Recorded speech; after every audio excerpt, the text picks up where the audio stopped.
네, 비전을 주고 진리를 받아라. 저번에 이어서 두 번째로 촬영을 합니다. 그 어제 그 추적 60분, KBS 추적 60분에 갭 투자에 대한 게 나왔는데 우리는 이제 컴퓨터 쪽을 공부를 하니까 이 뭐 부동산 갭 투자와 우리랑 전혀 관련이 없는 거다라고 생각을 할 수가 있고요. 또 하나는 나는 아직 취업 준비생이라서 아직 부동산 투자 뭐 이런 거 잘 몰라도 된다라고 생각을 할 수 있어요. 물론 제가 부동산 투자에 대해서 말할 건 아니에요. 이 방법에 거기에 나오는 모든 방법에 정보 보안에서 하는 방법과 똑같은 것들이 너무너무 많아요. 그러니까 어느 분야건 관련이 없다라는 거예요. 그래서 일단 어제 추적 60분 그 내용을 잠깐 보죠. 뭐 대부분 꼭 한번 읽어봐 보세요. 뭐 갭 투자가 뭔지는 다 알잖아요. 그죠? 그죠? 적은 돈으로 많은 그 아파트를 살 수 있다. 이게 이제 에버리지 효과라고 하는데 주식 매매에서도 기본적으로 하는 겁니다. 예를 들어서 코스피 200 지수를 매매를 하는데 그 200개의 종목을 다 살 돈이 없으니까 이거를 갖다가 적은 돈으로, 그 적은 계약금으로 마치 코스피 200 종목을 산 것처럼 효과를 내는데 그게 이제 선물 옵션 투자예요. 그래서 1,500만 원으로 1계약씩 이렇게 살 수가 있는 특징이 있어요. 그게 이제 부동산에서는 갭 투자 그러는데 뭐 주식에서도 마찬가지 있는 겁니다. 자, 그래서 주식의 선물 옵션 투자도 한번 잘 되면 정말 대박을 받지만 잘못되면 완전히 쪽박을 차는 겁니다. 자, 그런데 제가 이제 그걸 얘기할 건 아니고 이 내용을 간략하게 요약을 할게. 한번 꼭 보세요.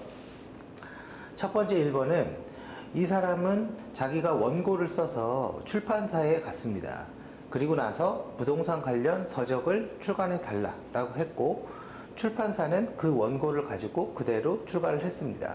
정말 이 사람이 뭐 그쪽 분야의 전문가인지 아닌지 그거는 모르고 제가 볼 때는 그 원고를 가지고 출간을 했고요. 그 책은 예상외로 잘 나갔어요. 그래서 베스트셀러가 됐고요. 그 책을 가지고 네이버 카페를 만들었습니다. 그래서 네이버 카페에서 유료 회원을 모집을 했고 너도 나를 따라하면 이렇게 될 수 있다. 너는 내가 특별히 좀 돌봐줄게. 이렇게 했고 1대1 인터뷰 그죠? 만남을 하는데 보니까 200만 원의 인터뷰 비용을 받습니다. 그래서 200만 원을 받은 다음에 뭐 부동산 시장의 전망에 대해서 얘기를 해주는데 생각보다 추적 60분에 나왔던 내용은 별 내용이 없었습니다. 그리고 그게 끝나면 강의를 들어라. 강의는 500만 원짜리고 그리고 그 강의를 다 듣고 나면 대출을 받아서 갭 투자를 해라. 갭 투자는 최소 10채 이상의 집을 사야 되는 거고 그 최소한 1억 정도의 비용을 있어야 된다. 그러면 강의를 들은 사람은 1억이라는 돈을 은행에서 대출을 받은 다음에 그 사람 계좌에다가 예치를 합니다. 그러면 그 사람은 그 1억을 가지고 자기가 전세가율이 높은 지역의 아파트, 그게 특정 지역으로 국한되어 있더라고요. 전세가율이 높은 아파트나 오피스텔을 매매를 해서 그 사람한테 넘기는 형태예요. 그 구조에서 부동산이 필요하니까 부동산도 자기가 하나 만들고 당연히 그 돈으로는 좋은 집을 못 살 거니까 인테리어도 해야 되니까 인테리어 회사는 와이프 이름으로 만들고 그리고 그 구조에서 변액보험을 가입하게 만들고 그죠? 그렇게 만들고 그렇게 넘겼어요. 그리고 나서 만에 하나 전세가율이 떨어져서 돈이 필요하면 내가 대출을 해주겠다. 그죠? 그 대출은 시중 가격에 시중 이자율의 약 2배 정도, 이제 추정 60분 얘기로는 2배 정도로 돈을 빌려줄 테니까 걱정하지 말고 해라. 이런 거였어요. 제가 볼 때는 이 처음부터 끝까지의 시나리오에서 단 하나의 불법도 없는 것 같아요. 양심의 불법은 있을지 몰라도 법률적인 위반은 전혀 없는 것 같고 그 갭 투자를 한 사람도 어떻게 그 1억이라는 큰 돈을 남한테 맡기고 그 남의 얘기만 듣고 자신이 하나도 안 알아본 다음에 그거를 100% 신뢰하면서 그런 매매를 할 수 있냐 이거죠. 결론은 그 사람들은 완전히 쪽박이 난 거죠 지금. 완전 가정 파탄이죠. 돈도 없는 사람이 했으니까. 어느 정도 아파트 10채를 어떻게 삽니까? 이게 말이 되는 걸 해야죠. 근데 아무튼 이게 이제 추적 60분의 어떤 핵심적인 제가 들은 요약이에요. 그런데 저는 왜 이 얘기를 하냐? 이거는 한 면만 본 거예요. 한 면만. 자, 그 책의 저자가 아니라 그 책의 저자 입장에서 한번 돌려보자고요. 항상 생각을 바꿔봐야 돼요. 과연 만약에 내가 그런 투자를 했는데 부동산이 올랐어요. 그죠? 올랐어. 오르면 어떻게 됩니까? 갭 투자한 사람들은 돈을 벌겠죠. 그죠? 물론 매도를 해야지 최종 현금이 되는 거지만 돈을 벌겠죠. 근데 이게 지금 부동산이 수원까지 아마 무너진 것 같은데 문제가 되니까 지금 이런 형태가 왔는데요. 자, 이제 지금부터는 제가 얘기하고 싶은 거를 얘기할게요. 자, 봐보세요. 이 책의 저자일 겁니다. 이 빨간색 이 책의 저자인데 제가 얘기하고 싶은 거는 자, 여기에서 보죠. 첫 번째 여기있네요. 아까 그거는 사실은 성공하는 방법입니다. 비전을 만들어서 비전을 주고 진리를 챙기라고 했죠. 자, 첫 번째 질문. 자, 그 사람은 책을 원고를 써서 출판사에 갔다라고 얘기를 했어요. 출판사는 기본적으로 원고를 완전히 만들어서 가져오면 검토를 아주 잘해줍니다. 기존에 경력이 없다 하더라도 그쪽 분야에. 왜? 확실한 실물이 있기 때문에. 근데 출간 계획서 갖고는 그걸 평가할 수가 없거든요. 그러다 보니까 이력을 어떻게 확인할 수가 없어요. 이력 정보밖에 없다라는 얘기죠. 그거로밖에 판단할 수밖에 없어요. 출판사는요, 기본적으로 우수한 책을 만드는 게 아니라 돈 되는 책을 만드는 회사입니다. 그거 분명히 아셔야 돼요. 그러다 보니까 확실하게 원고를 가지고 온다면 이게 검토해서 1순위가 돼요. 그리고 바로 출간할 수 있죠. 타이밍도. 자, 그러면 여기에서 배워야 될 건 뭐예요? 내가 정말 책을 출간하고 싶으면 완성된 원고를 들고 가면 웬만하면 출판사는 거절하지 않습니다. 그걸 하나 배워야 되고요.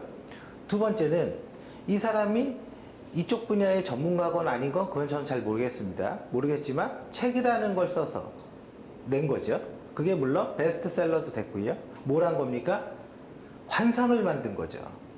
그죠? 환상을 만드는 방법으로 책이라는 도구를 이용한 거죠. 그래서 제가 비전을 주고 진리를 챙기라고 그랬죠. 비전은 환상입니다. 어느 정도 환상을 만든 거예요. 그리고 나서 카페를 만들었어. 그리고 나서 뭘 만들었어? 어떻게 합니까? 카페나 이런 걸 만들면 뭐가 생겨요? 추종자들이 생깁니다. 그럼 뭘 만들죠? 그 사람이? 영웅을 만들어 버려요. 그 사람을. 요게 나쁘다고 말하는 게 아니야. 일반적으로 다 이렇게 하는 겁니다. 일반적으로. 그게 단지 갭 투자가 아닌 거. 그것뿐인 거예요. 내가 우리나라 모이에킹 최고가 되고 싶어. 아니, 최고처럼 보이고 싶어. 어떻게 해요? 책을 씁니다. 책을 써요. 그리고 나서 환상을 만들어 버려요. 카페를 만들어요. 왜? 책에서 카페를 하니까. 물론 그게 카페가 아닐 수도 있어요. 카페를 만들어. 그리고 나서 조금 기법을 가르쳐 줘. 그죠? 그럼 거기에서 어떤 사람은 이거 뭐야? 이런 사람도 있고, 어떤 사람은 전혀 모르는 사람은 와, 정말 대단한데? 이런 사람도 있겠죠. 그 사람 입장에서는 정말 대단한데 그 사람만 있으면 되는 겁니다. 그죠? 그리고 나서 조금 추종자들이 강해지면 당연히 뭐예요? 돈을 받아요. 네, 돈을 받아요. 돈을 받고 그리고 나서 비즈니스를 해요. 이게 하나도 잘못된 게 아니에요. 사실은 잘못된 게 아닌데 정도에서 멈춰야 되는 거예요. 그러니까 아까 이 추정 60에 나온 이건 왜 문제냐? 최소한 그런 걸 하면서 남을 망하게 했잖아요. 그건 하지 말아야지. 그건 말이 안 되는 거고. 그죠? 남을 완전히 망하게 했으니까. 그래서 그 도를 넘은 건데, 결과적으로 제가 말하고 싶은 거는 추정 60분에 보고 봐서 갭 투자 이거를 봐서 니네 나쁜 놈들이야. 너 잘못했어. 그거 좋다 이거죠. 그건 다 보면은 그렇게 공감을 합니다. 근데 문제는 그 안에 어떻게 보면 성공할 수 있는 방법도 내포하고 있어요. 예, 그렇잖아요. 성공할 수 있는 방법은 한계가 있는 건 아니지만 그 중에 한계라고 보실 수가 있다라는 거예요. 그래서 그걸 보라는 거예요. 그걸. 두 번째 궁금한 게 하나 있어요. 그러면 왜 지금 얘기하냐? 추정 60분은 몰랐냐? 그럼 지금 이렇게 방송을 터뜨리면 야 역시 추정 60분 최고야. 어? 너 잘했어. 어? 근데 저는 잘했다라는 말보다 욕을 하고 싶습니다. 왜? 왜 지금 얘기하죠? 다 알고 있었으면서 저는 그렇게 말하고 싶어요. 왜? 지금 수도권 갖고 얘기했죠. 서울 갖고는 얘기를 못합니다. 서울 갖고는 안 나왔어. 뭐 내 말이 틀릴 수도 있겠지만 수도권은 작년으로 분양이 끝났습니다. 이미. 올해는 서울의 분양이에요. 뭐예요? 분양 다 끝난 다음에 얘기한 거잖아요, 지금. 그죠? 분양 다 끝난 다음에 얘기한 거예요. 그래서 이미 10년 전에도 이런 뉴스는 있었고요. 이런 뉴스를 갖다가 사실은 방송사는 미리 막을 수가 있었어요. 미리 때릴 수가 있고 미리 경고할 수가 있었음에도 불구하고 왜 안 했냐 이거죠. 그거를. 예, 그래서 저는 추정 60분을 보면서 고맙다는 생각, 칭찬하고 싶은 마음 전혀 없습니다. 자, 그리고 마지막으로 제가 얘기하고 싶은 거예요. 양심. 아까 그게 성공하는 방법인 거는 맞다니까요. 그거를 도를 넘으면 문제가 되는데 그게 양심이라는 건데 최소한 남을 거지로 만들지는 말아야 된다라는 거예요. 그러면 제가 이렇게 해볼게요. 저는 사실 어떻게 할 줄은 모르겠지만 제가 막 컴퓨터로 이렇게 해킹을 해요. 해킹을 해서 막 했더니 여기 형광등이 막 꺼져. 내가 해킹을 하니까. 그리고 막 문이 열려. 닫혀. 뭐 이런 거. 그죠? 이런 걸 막 보여줘요. 그러면 좀 아는 사람들은 그걸 보면서 아, 결론은 그냥 어떤 장비, 어떤 도구 이걸 써서 한 거구나. 그 도구를 만든 것도 아니고 그 장비를 만든 것도 아니에요. 그죠? 그냥 남이 만든 거 사다가 쓴 거밖에 없어. 그게 무슨 기술입니까? 그죠? 그거 사용법 알고 쓰는 게 무슨 기술입니까? 그거 아무것도 아닌 거죠. 근데 어떤 사람은 그 쇼를 보고 어떻게 할 수 있어요? 저도 좀 가르쳐 주세요. 뭐 어떻게 할 수 있어요?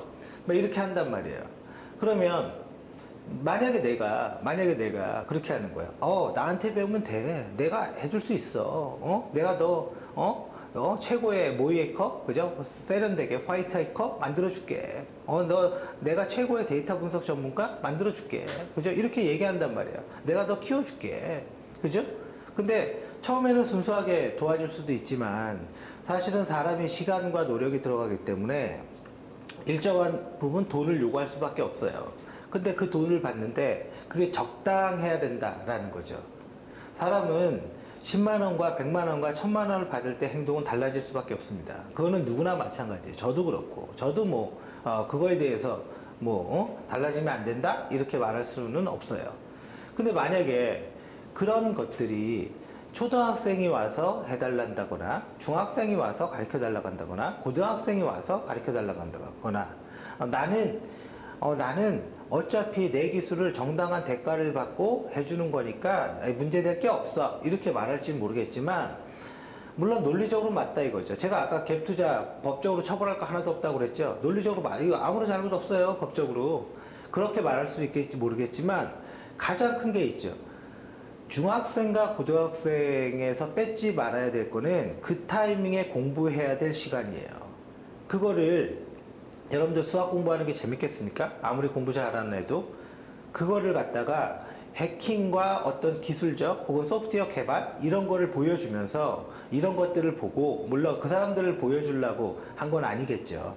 근데 그걸 보여주고 오는 중고등학생들이나 혹은 어머니들, 그죠? 어머니들은 앞으로 소프트웨어가 대세야. 코딩 교육 최고, AI 최고, 호가입니다. 그냥.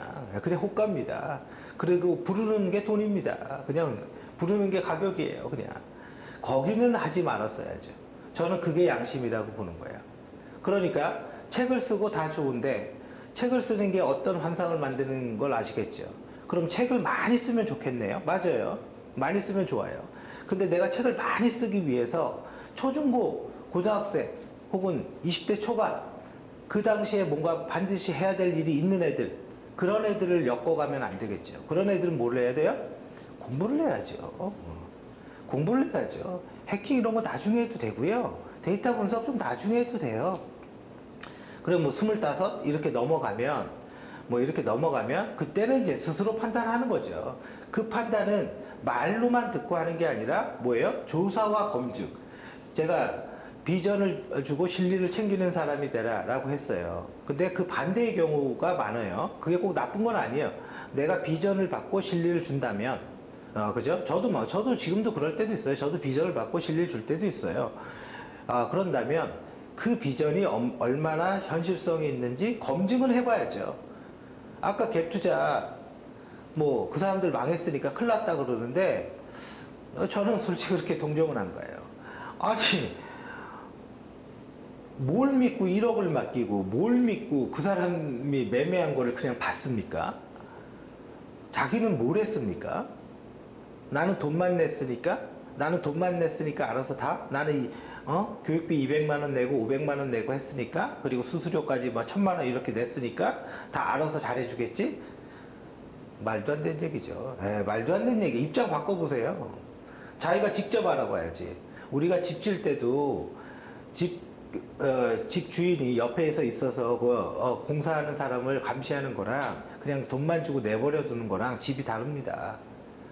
그죠? 그래서 저는 사실은 그렇게 크게 동정은 안 가는데 최소한 자기의 집을 사는 거잖아요. 그러면 자기가 공부를 하고 자기가 조사를 해봐야죠. 이 사람이 전문가니까 모든 걸 다 의뢰한다? 세상 너무 쉬운데요, 그럼? 그냥 믿고 그냥 돈만 주면 되겠네요. 그러면 갭 투자해서 돈 벌어줄 거니까 나는 그 돈으로 내 합계가 이득이니까 내가 더 이득이잖아요. 아니 그렇게 되면 그 사람이 그렇게 주겠습니까? 나라도 안 주지? 그렇게 100% 된다면? 항상 위험이라는 물음표가 숨어져 있는데 그 위험을 알기 위해서 내가 조사를 하는 거잖아요. 이 사람은 얼마나 신뢰할 수 있는가? 이 사람은 책에 나와 있는 것처럼 300채의 오피스텔 사서 대박이 났다는데 정말 그런 건가? 그죠? 이 사람이 추천하는 지역이 어떤 동네인가 알아봐야죠. 또 다른 사람은 또 뭐라고 말을 하나? 그죠? 알아봐야죠. 그런 거를 알아보지 않고, 그죠? 그런 걸 알아보지 않고, 나도 이제는 10채 아파트의 소유자가 됐어. 허상을 쫓은 거죠, 허상을. 그거는 현금이 아니라니까요, 그거는. 자, 그래서 우리가 두 가지 측면을 얘기하고 싶은 거예요. 우연찮게 추석 60분의 갭 투자, 뭐 이거를 봤는데, 그거는 두 가지를 말하고 싶은데, 첫 번째 1번은요, 그거를 조절을 해서 어느 정도 양심껏 행동을 한다면, 그거는 나를 발전시키는 방법이기도 합니다, 사실. 두 번째는, 만약에 어떤 사람이 그렇게 그걸 조절하지 않고, 만약에 그런 식으로 접근해 온다면, 나는 비전을 받았을 때, 그거에 대한 조사와 검증에 대한 책임은 나한테 있는 거예요. 그거는 내가 직접 해야 되는 거예요. 누구의 말만 믿고 하는 거는 너무나 위험한 행동이고 정말 천사 같은 사람들이 있어서 그 사람이 진실을 얘기한다 하더라도 이런 경우가 있어요. 진실을 말했지만 몰라서 못하는 거. 몰라서. 능력이 안 돼서. 그죠? 그럴 수 있죠, 사람은. 어떤 사람이 완벽히 모든 걸 다 아는 건 아니니까. 그래서 그 두 번째는 본인이 직접 그게 뭐가 됐던, 그게 갭 투자가 됐건, 그게 나의 자기 개발이 됐건, 그게 뭐 유학이 됐건, 그게 내가 보안 전문가로 가는 길이건, 그게 뭐건, 본인이 직접 검증을 해봐야 돼요. 예를 들어서 이런 거예요. 국비지원학원 어디 가면 참 좋다고 하더라. 나온 사람한테 말 들어봤어요? 거기 끝난 사람들한테? 좋고 나쁨의 문제가 아니에요. 직접 검증해 보라는 거예요. 그런 사람들을 찾아봤어요? 예? 그냥 공짜니까? 공짜니까 나는 비전을 받는 게 아니라 실리를 챙긴 거지? 택도 없는 소리입니다. 시간이라는 가장 중요한 실리를 줬잖아요. 돈은 어느 정도 날려도 내가 복원을 할 수는 있겠지만 시간이라는 가장 중요한 실리. 저는 모든 의사결정의 1등이 뭐냐? 시간입니다. 시간. 내 시간을 뺏는 걸 제일 싫어해요. 돈은 날리면 어떻게든 복원하고 어떻게든 할 수 있다. 근데 시간을 뺏으면 되돌릴 수가 없으니까. 예, 그러니까 그거 아니라는 거예요. 내가 실리를 받은 거 아니라고요. 공짜 학원이라고 그래서. 그래서 이 동영상을 가지고 이 시나리오는 한 30개도 넘어요. 사실은 방법도 엄청 많고. 근데 이 시나리오를 잘 봐서 특히 추적 60분을 한번 봐보세요. 그래서 그걸 봐서 꼭 두 가지 관점. 나쁜 놈, 첫 번째. 두 번째, 성공하는 방법. 그죠? 거기에 도를 넘지 않는 거. 그게 제일 중요합니다. 그래서 두 가지 관점을 보고, 마지막 하나 더 있네. 왜 지금 방송했나? 그거. 왜 지금? 그것도 사실 그 세 가지 관점으로 추적 60분을 한번 봐보세요. 그러면 여러분들한테 좀 도움이 되리라고 생각을 합니다. 자, 여기까지 촬영을 하겠습니다.